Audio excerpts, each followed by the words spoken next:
Working class के लिए भी खतरनाक है, आम जनता के लिए भी खतरनाक है। और अगर मैं ये कहूं इस भारत के लिए भी बहुत खतरनाक है तो शायद मैं गलत नहीं। हम एक संगठन से जुड़े हुए हैं। आखिर हम अपने आप को कॉमरेड भी कहते हैं। जे गुरुवार के बारे में साथी अमरनाथ खाजी ने बहुत खूबसूरत तरीके से बताया कि कॉमरेड क्या होते हैं।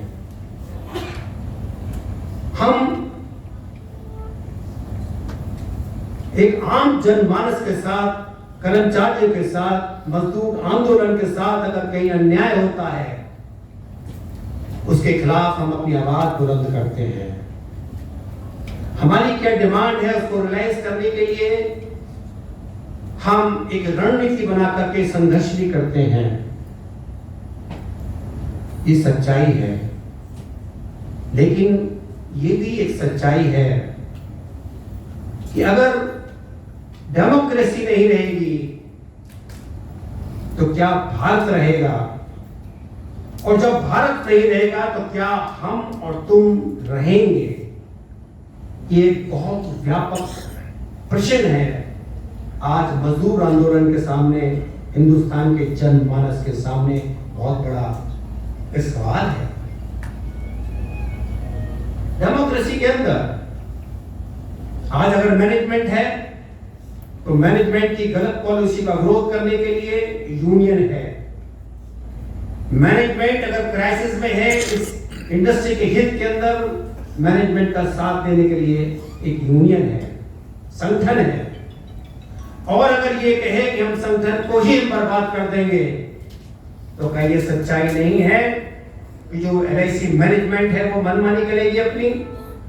इसलिए एक ऐसी फोर्स जो एक सामंजस्य बनाती है समझ के अंदर, अगर उसको ही क्रश करने की कोशिश करेंगे तो जो डेमोक्रेटिक सिस्टम है कंट्री का वो खत्म हो जाएगा। ये कोई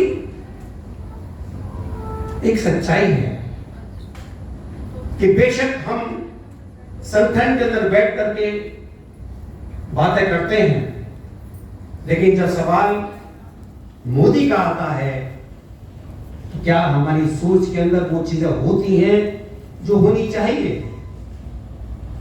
अगर इस देश का होम मिनिस्टर ये कहे कि अबॉर्शन इज एन इंसेक्ट, कीड़े हैं ये, अगर इस देश का प्रधानमंत्री ये कहे कि मैं अपोजिशन मुक्त भारत चाहता हूं या कांग्रेस मुक्त भारत चाहता हूं,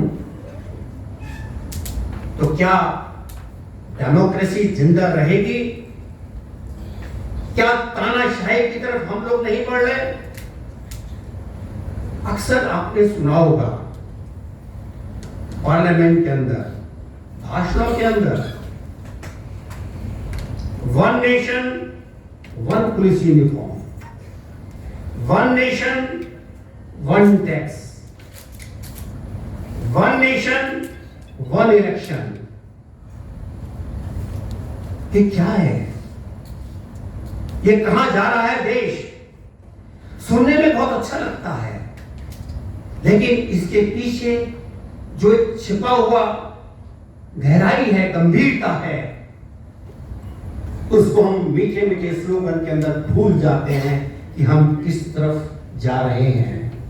ऐसे डेमोक्रेटिक सेटअप को तहस करने की एक साजिश चल रही है इस देश के अंदर, और इस देश के अंदर एक शक्तियां, देश के अंदर जाति, धर्म, क्षेत्र, इस नाम के ऊपर हमें डिवाइड किया जा रहा है, हमें लूटने का प्रयास किया जा रहा है। देश कहां जा रहा है?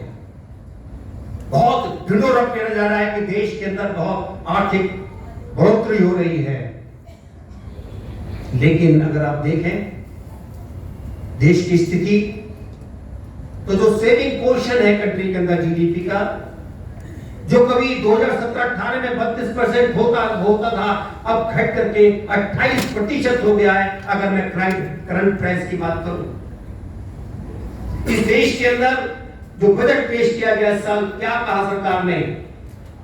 बजट के अंदर जो आपको एटीसी के अंदर बेनिफिट मिलते हैं उनको बिल्कुल प्रयास कर दिया गया है नए टैक्स रेजिम के अंदर। मतलब क्या है कि तुम देश के अंदर सेविंग नहीं चाहते, अगर देश की सेविंग नहीं चाहते तो देश को चाहते हो, आप देश को डेट बेस्ड इकोनॉमी चलना चाहते हो। इंटरनेशनल फाइनेंशियल जो हमारे बैंक है, IMF, वर्ल्ड बैंक, उनसे लोन लेकर के देश को चलाना चाहते हो। अगर मेरा देश इस तरीके से डेट बेस्ड इकोनॉमी में चलेगा तो क्या मेरा देश आजाद रह पाएगा? जो देश आर्थिक तौर पर गुलाम बनता है वो देश आजाद नहीं रह सकता।